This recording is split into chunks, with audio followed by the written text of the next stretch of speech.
चलिए आज एक ऐसी कहानी को समझते हैं जो हमें सिखाती है कि कैसे कभी-कभी हमारे अच्छे इरादे भी हमारे लिए ही खतरनाक हो सकते हैं।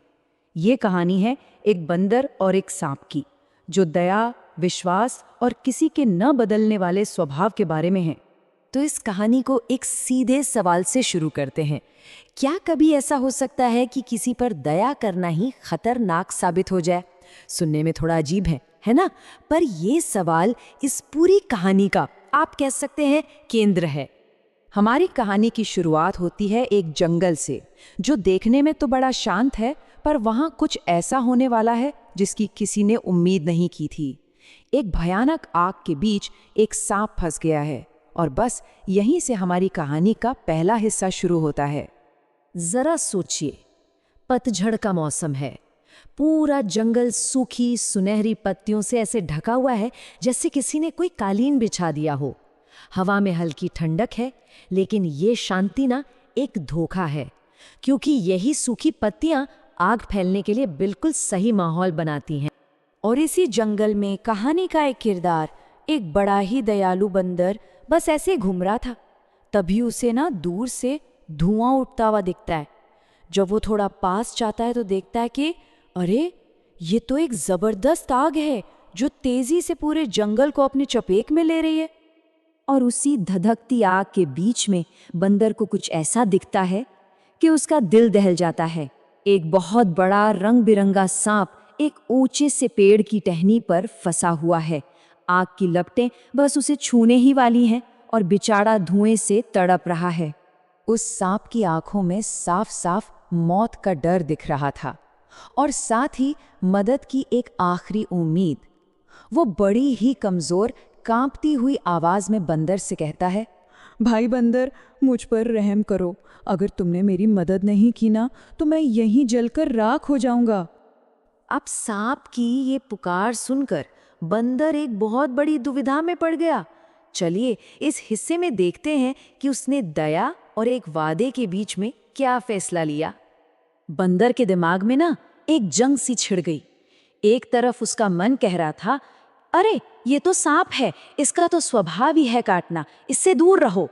लेकिन दूसरी तरफ उसका दयालु दिल कह रहा था कि नहीं, एक बेबस जीव मुश्किल में है, उसे बचाना ही मेरा सबसे बड़ा धर्म है। सांप समझ गया कि बंदर हिचकिचा रहा है, तो उसने अपनी सबसे मीठी और भरोसे वाली आवाज में वादा किया, नहीं भाई, मैं तुम्हें कभी नुकसान नहीं पहुंचाऊंगा। अगर तुम मेरी जान बचाओगे तो मैं जिंदगी भर तुम्हारा सच्चा दोस्त बनकर रहूंगा। और बस इन शब्दों ने बंदर के दिल की सारी हिचकिचाहट को खत्म कर दिया। और बस यहीं पर कहानी में एक ऐसा मोड़ आता है जहां दया का सिला धोखे से मिलता है। चलिए देखते हैं ये स्वभाव का धोखा क्या है। तो आखिरकार बंदर के दिल की जीत हुई। उसने फटाफट एक लंबी मजबूत डाली ढूंढी, उसे सांप की तरफ बढ़ाया। सांप जल्दी से उस पर लिपट गया और बंदर ने पूरी ताकत लगाकर उसे अपने कंधे पर उठाया और उस जलते हुए जंगल से दूर एक सुरक्षित हरे भरे मैदान में ले आया। और जैसे ही बंदर ने सांप को सुरक्षित घास पर नीचे उतारा, इससे पहले कि वो एक पल भी सोच पाता, सांप ने बिजली की तेजी से घूमकर अपने बचाने वाले को ही डस लिया। बंदर दर्द और धोखे से हैरान रह गया।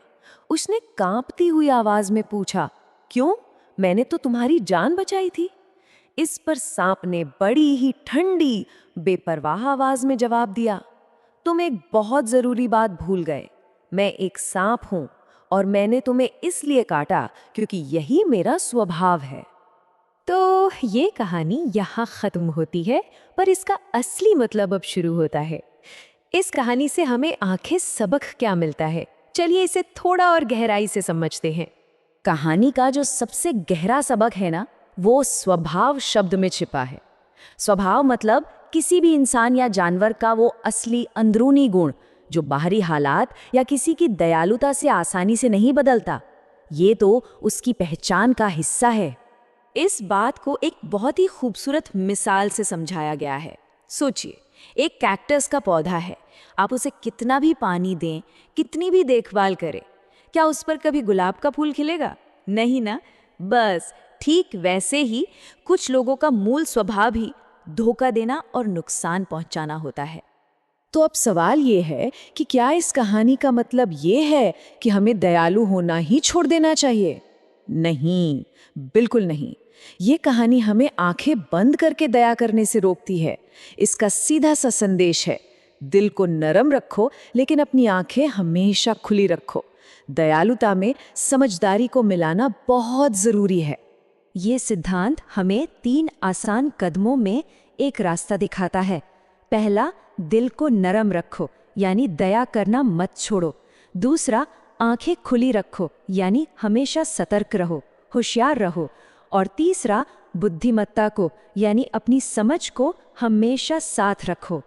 और आखिर में इस पूरी कहानी का सार, इसका निचोड़ बस इस एक शक्तिशाली लाइन में है, दिल को नरम रखो लेकिन आंखें हमेशा खुली रखो।